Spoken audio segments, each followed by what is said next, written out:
Hey, de retour. Du coup, comment tu vas mon brave Nico? Et je viens de trouver comment allumer le micro. Ça fait longtemps. L'expérience avant tout. Donc ici, on va être parti pour un petit peu Twani Azur. Rien de très choquant. Oui. Les deux joueurs, on les attendait aussi un petit peu à ses places. Azur qui notamment a fait un bon upset sur Mokra, 3-0.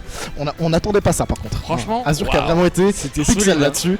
Très solide. On peut utiliser nos petits boutons magiques, regarde ça. Ouais, effectivement, Twani, on a 3-0 Vlindes, 3-0 Pitou, 2-0 Joy. Il a pas perdu une game, j'ai l'impression pour l'instant. Ouais, hein, pour le moment, on a un Twani qui est sur une excellente run, un petit peu comme à son habitude de toute manière.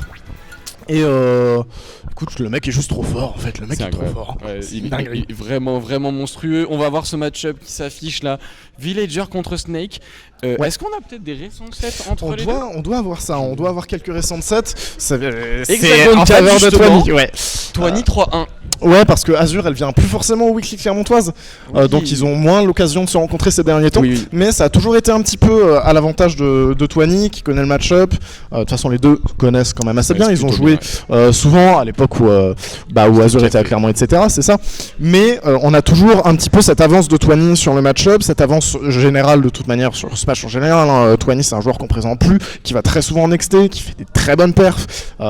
C'est un joueur qui est peut-être top 1 ou top 2 européen de son personnage, qui fait beaucoup de choses avec et qui connaît ses setups. Donc c'est terrifiant. C'est juste terrifiant. Et de l'autre côté, on a une Azure dans une forme assez incroyable. Hein, Ouais, c'est vrai qu'aujourd'hui. C'est parti, on est parti, on va peut-être se lancer. Première du coup, semi-finale. Ouais. Pour avoir cette petite place en finale, et Azure du coup la surprise du jour qui va nous montrer pourquoi elle est là, pourquoi elle est présente, et on va jouer contre Tony, hein, notre top villageois français, peut-être même presque même Europe. Ouais. Hein.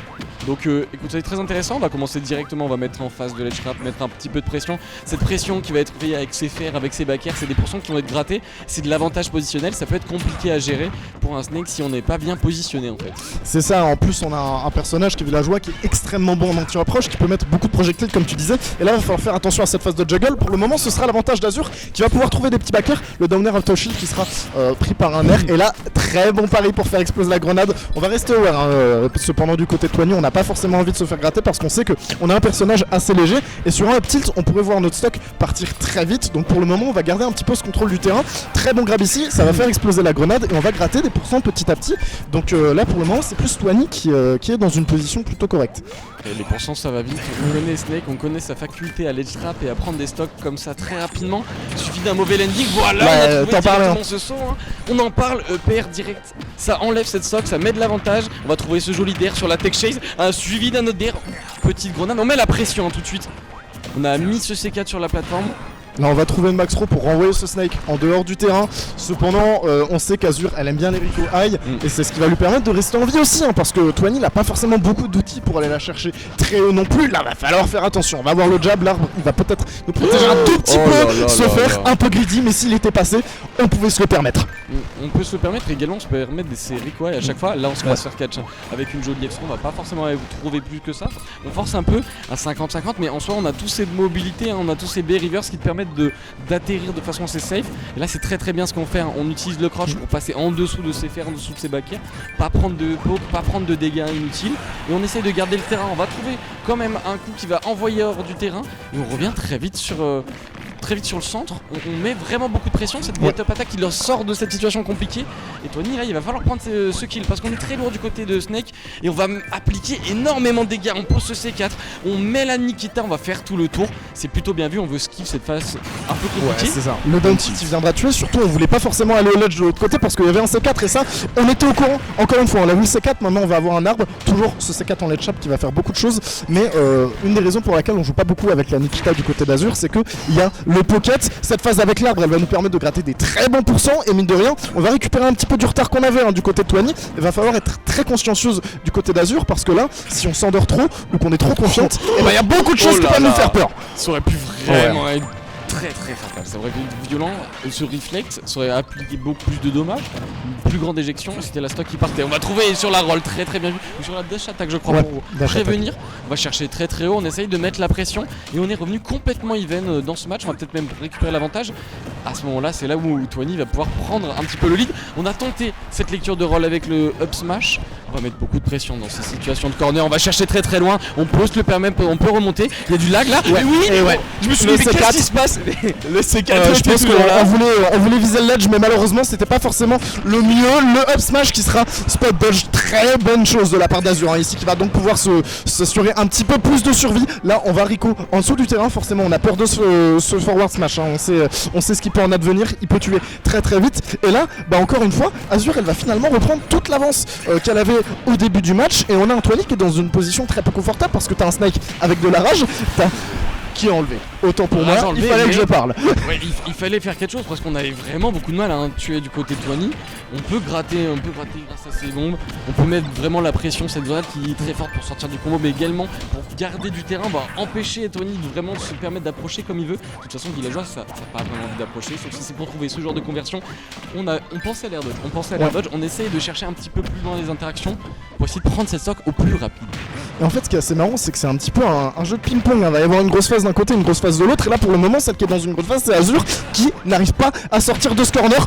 Heureusement, on va avoir ce backer qui va venir trade un petit peu ici. Il y a le père qui aurait pu nous faire très très peur. Mais on est toujours dans une position fort peu confortable. Du côté d'Azur, on est obligé de tempo un petit peu, de choisir la voie de la Rico High. Là, l'air dodge, elle sera plutôt bien sentie parce que ça aurait pu tout simplement nous tuer, hein, de rester sur cette ligne.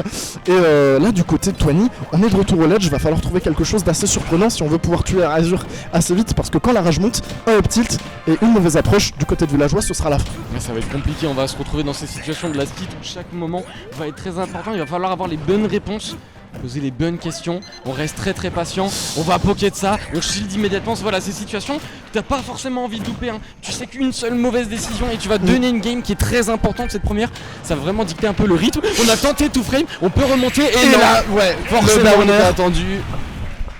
Le downer qui viendra casser le cypher et nous permettre de prendre la première game du côté de Twani qui se remémore, j'ai l'impression aussi un petit peu le match-up au fil de la partie, on le voyait, en fait il se disait ah d'accord, dans cette situation c'est vrai, je ne peux pas faire ça, donc je dois passer par tel chemin, et il le faisait vraiment très bien, il s'est beaucoup adapté, excusez-moi, et c'est ça, hein. Ça a porté ses fruits pour le coup. Mais après le truc avec les snakes, c'est que tu vois, on le dit que c'est souvent vrai pour beaucoup de personnages, mais snake c'est encore plus vrai, c'est qu'il y a des playstyles, il y a des façons de jouer avec le snake. Il suffit que tu aies l'habitude de jouer avec un snake, tu peux être complètement déréglé, parce que bien que le match-up sur certains points reste, c'est de la connaissance, de toute façon tu peux pas l'inventer. C'est quand même une adaptation qui doit être faite. Les deux peuvent se faire beaucoup de mal, hein. Les deux personnages en soit en désavantage ou dans des situations un petit peu tu vois, c'est 50-50 sur la zone rouge où est-ce que tu vas sauter, est-ce que tu vas recoil, est-ce que tu vas prendre ce donner parce que mine de rien t'as le cypher, mais de l'autre côté t'es quand même vulnérable au ledge. C'est compliqué, on a réussi à quand même à clutch ça, hein, du côté de Twani, garder cette plate armor, ne pas perdre cette stock et gratter petit à petit et revenir. Il restait que 2 minutes sur le timer. C'est un match qui dure un petit peu, hein. Tout de même, après pas forcément étonnant, on a deux persos qui vont beaucoup puiser de leurs projectiles, s'empêcher d'approcher, et donc ça permet forcément d'un peu plus réfléchir, d'un peu plus s'adapter, mais c'est très fatigant de s'adapter dans ce genre de situation. Yoshi, ça va tuer très vite. Il va se passer des interactions un peu bizarres, hein. Je sais pas ce que ça donne, s'il y a des choses avec le C4 et les pentes, que ce soit les grenades, les éjections. Attention, on va récupérer. Ah non, missile boot je pense sur ce début de game. On va quand même prendre des petits pourcentages. On a le temps, Anthony, ça va être vraiment le game plan au début de faire un mur de hitbox, l'empêcher d'approcher jusqu'à qu'il y ait cette erreur qui soit faite. C'est ça, on va vraiment chercher l'erreur de l'adversaire pour essayer de faire des choses. Et là, le smash qui va rester sur le cypher qui va nous permettre de prendre cette première stock au bout de 30 secondes seulement. On est totalement à l'inverse de la game précédente et on a Anthony qui vient dire et affirmer qu'il a compris ce qu'il fallait faire. Ces maps où tu vois il y a le rebord qui est plat, c'est terrible, hein. C'est terrible parce que Villageois ça lui donne cette espèce de F-smash qui est extrêmement puissant, qui tombe très vite. Ça peut être compliqué pour Snake de revenir, ça va éclater l'armure forcément, surtout s'il est chargé. Et là c'est compliqué ce début de deuxième game, j'ai l'impression qu'on a un Tony bien plus incisif, bien plus certain sur ce qu'il fait. Le choix de map j'ai l'impression est vraiment le bon. Après c'est Azur en soi qui... C'est Azur qui a choisi. On part sur Snake partant, hein, sur Yoshi parce qu'il va avoir des up tilts qui vont tuer à des pourcentages indécents, pareil pour ses repères. Et on a vu que c'est un petit peu sur ces phases de paire qu'elle arrivait à tuer Twani au début. D'ailleurs on en parlait, hein. On en parlait, il aurait pu venir tuer ici, mais Twani qui reste très aware de la situation et qui va pouvoir se permettre de survivre et de gratter des excellents pourcents sur ce Snake ici. Il dure longtemps ce backer, hein. Il sort de beaucoup de situations. À voir si elle a réussi à sortir de cette situation là. Et non, c'est un trap gagnant pour notre ami Villageois. 3 stocks d'avance déjà, on a 122, on pourrait mourir à tout moment sur un petit, sur une mauvaise roll ou sur une mauvaise habitude. Regarde, on en parlait justement, mais là on va en profiter du côté Twani, essayer d'extendre son avantage. Ça va sortir de ce side B, hein. Celui-là est très pratique pour mettre la pression, qui te prive de pas mal d'options, qui te force à d'autres. dont Tony est préparé généralement. C'est ça, Antoine, il est déjà au courant des mauvaises habitudes de son adversaire. Il nous met une très bonne phase en dehors du terrain, malheureusement il va en mourir, mais ça lui a permis de gratter des excellents pourcents sur ce 5, mine de rien, 60. Ça va faire un travail quand même colossal, parce que si tu as ces pourcentages là d'avance, plus une stock d'avance, du côté de Tony, tu es vraiment dans une position vraiment confortable. En plus, on a un Snake qui n'arrive pas forcément à revenir sur le terrain de manière perpétuelle. On est toujours d'un bout à l'autre, soit en l'air, on essaye de stall, et c'est très compliqué. Et encore ce F-Smash. La sortie de sa poche dans la tronche directe du Snake, c'est compliqué. Là, on a une game 2 qui est complètement différente que la première. Pas la même dynamique, 2 minutes 17 seulement. Je pense qu'il voulait faire roll le tour super vite. Il ne peut plus, il veut gagner vite. Mais en soi, Yoshi, je peux comprendre le choix, parce que tu vas avoir des C4 qui vont tuer plus vite vers le haut, des up tilt, des up air du côté de Snake, mais ton ledge trap ou up smash, il devient un petit peu moins utile, parce qu'il est bloqué par la plateforme, c'est ça. Donc, je comprends à la fois le choix, mais pas trop, et de toute façon, c'était vraiment à l'avantage de Tony. Punir les landings, c'est quelque chose que si tu sais le faire, tu vas pouvoir forcer les interactions à chaque fois, et si t'as la bonne réponse, et Tony visiblement les a, tu vas pouvoir appliquer ce game plan où tu mets la pression, où tu forces l'adversaire à faire une erreur. Là on va trouver des petites dash attaques pour gratter des pourcents suivi d'un jab. On va essayer de se jouer un petit peu au clac. On n'a pas le temps forcément de sortir ses grenades correctement, et puis il y a ce mind game avec ce pocket mine de rien qui peut servir dans ce match-up.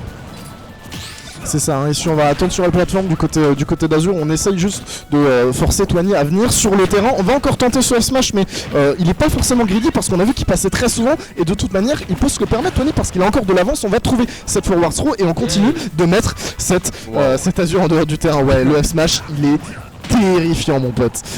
Il va varier son jeu entre full up, short up, il va toujours mettre une pression. Ce Nair également qui est un outil au corps à corps extrêmement puissant, on sort vite. Oh là là, petit Tomahawk up smash, on est rentré dans sa tête, c'est compliqué, hein. Ça cook, hein, ici du côté de Tony, et ce qui est encore plus dur pour Azur, c'est qu'on a un Tony qui est beaucoup en mouvement, et qui comprend ce qu'il doit faire et quel mouvement il doit faire, parce qu'il a déjà commencé à spot les habitudes, que ce soit offensive ou défensive d'Azur, et donc il va pouvoir percer cette défense plus facilement et survivre à ses offensives tout aussi simplement. Et donc là il a vraiment une avance, que ce soit psychologique et dans les habitudes, donc on voit Tony gagnant, hein, pour le moment. Oui, Tony est très fort, mais après attention, Azur, elle nous a montré qu'elle était capable vraiment de jouer de patience, de jouer d'astuces et de tricks pour pouvoir en revenir un petit peu plus dans ce match, parce que là c'est compliqué, on subit pas mal la pression. Là c'est le jeu de zoning, on récupère même cette petite grenade et on va pas bouger de sur cette plateforme. Ça va être compliqué d'approcher ce villageois s'il a pas envie d'être approché, s'il a pas envie de jouer. On est juste avec son avance confortable. C'est ça, Antoine, il sait qu'il a pas besoin d'approcher, c'est pas son choix, mais on aura un très bon upper ici qui va nous permettre de venir cueillir un petit peu la retombée de Sotwani, de prendre la stock et donc de réussir à gratter un petit peu plus. Là en plus on va gratter des pourcents, à faire un petit peu greedy, et on peut peut-être s'en vouloir, hein, ici, parce qu'on va se faire bloquer encore une fois dans une phase de stall et d'un bout à l'autre du terrain. Donc maintenant on n'a plus de quoi approcher Twani, qui peut revenir à son plan de jeu très défensif. Et après au final tu vois le match il reste quand même très bien dans le sens où regarde, oh là j'ai bien aimé avec ce rebond sur le sol, on utilise 2 fois cette tech et trouver 2 fois back air, prendre des pourcentages, reprendre un peu lead, et voilà ça va très vite, hein, les pourcentages des deux côtés. On va trouver, on a des outils, hein, pour gratter, que ce soit le faire le back air pour le villageois, on a les grenades en tout genre. C'est vraiment un jeu de projectiles et un jeu de patience et surtout de positionnement, hein, très important sur ce genre de phase.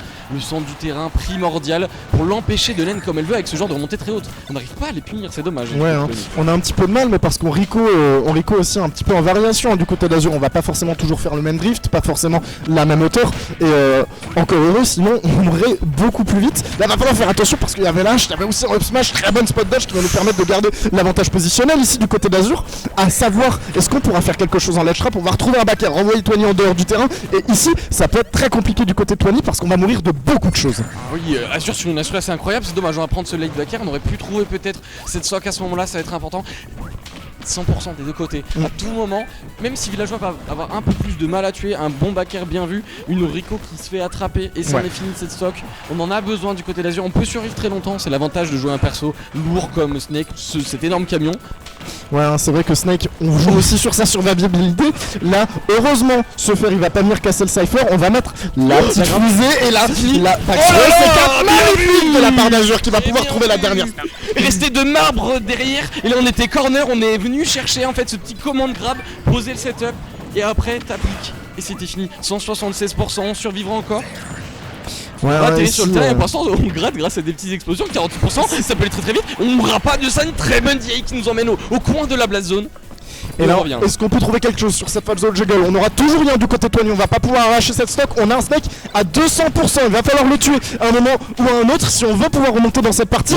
Malheureusement, il ne sera pas là et on va trouver une merde en sortie de shield. Ouais, on a toujours ces bonnes options du côté de Tony.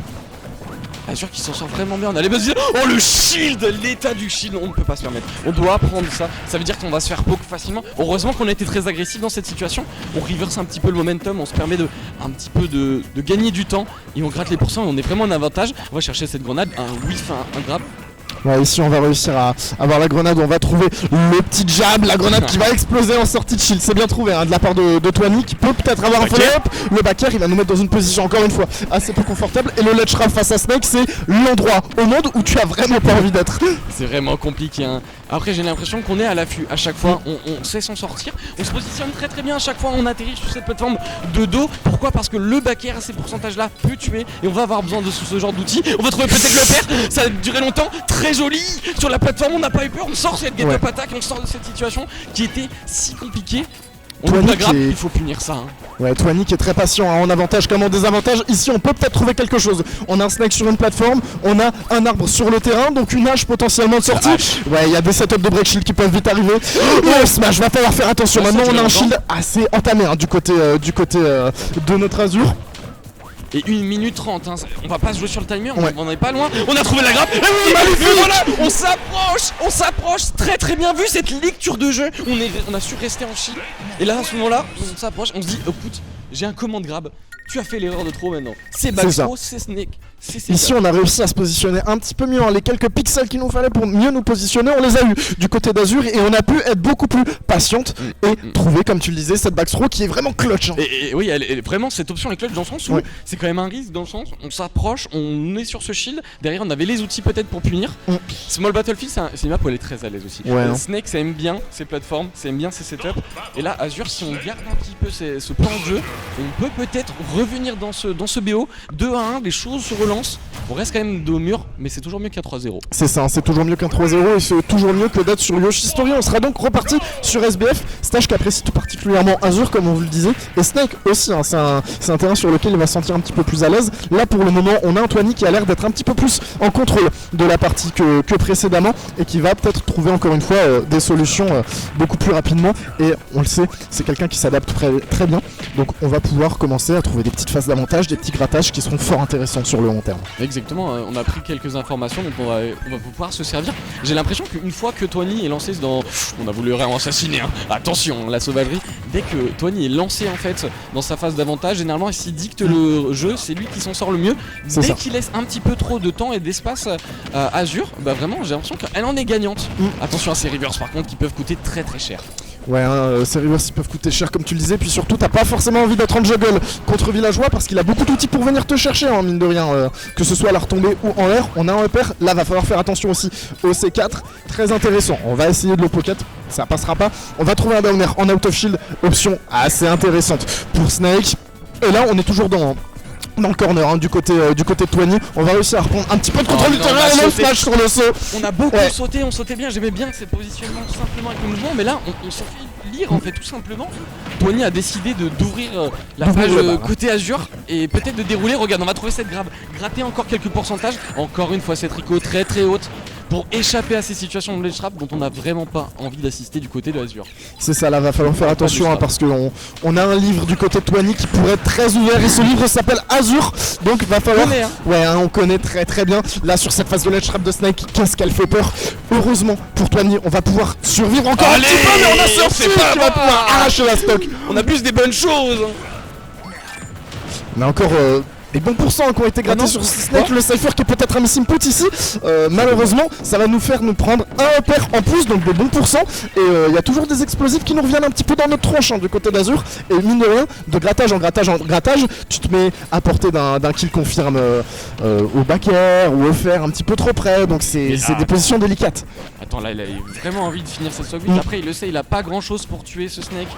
Dans les règles de l'art on va dire, hormis une bonne phase de ledge trap, on va pas pouvoir aller chercher autre chose que ce backer. Après elle est très loin, on a voulu tenter le nerf en couverture sur cette première option, on a choisi un saut, évidemment c'est puni.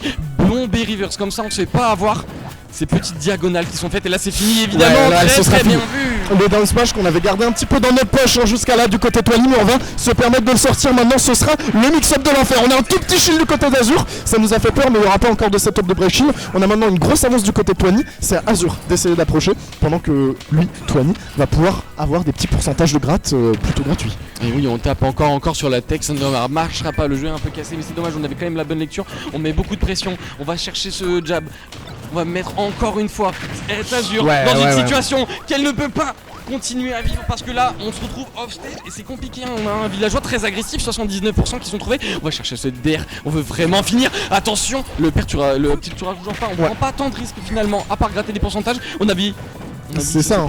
Le risk reward ici il est un petit peu pour Twani quand même. Et là va falloir se réveiller du côté d'Azur, parce qu'il y a beaucoup de choses qui vont pouvoir nous tuer petit à petit.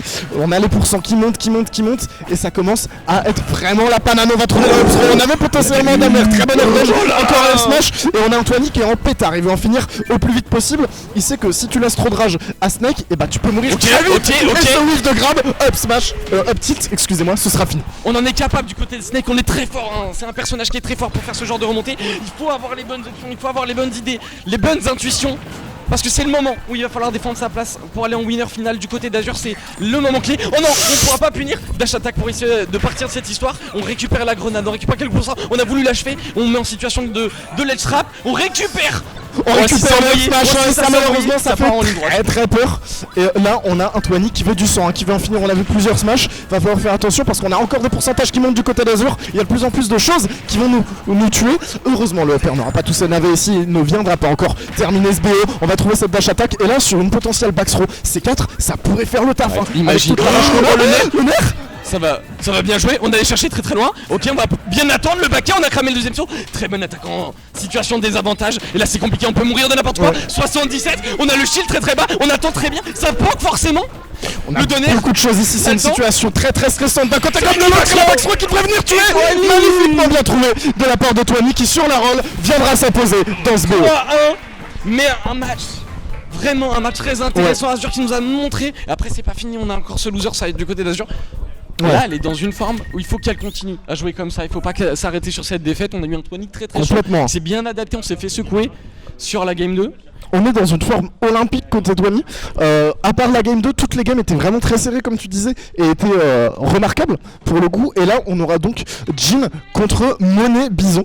Full XT, là on est full Dijon contre Lyon. C'est ça, full XT, donc ça fait toujours plaisir. Alors on a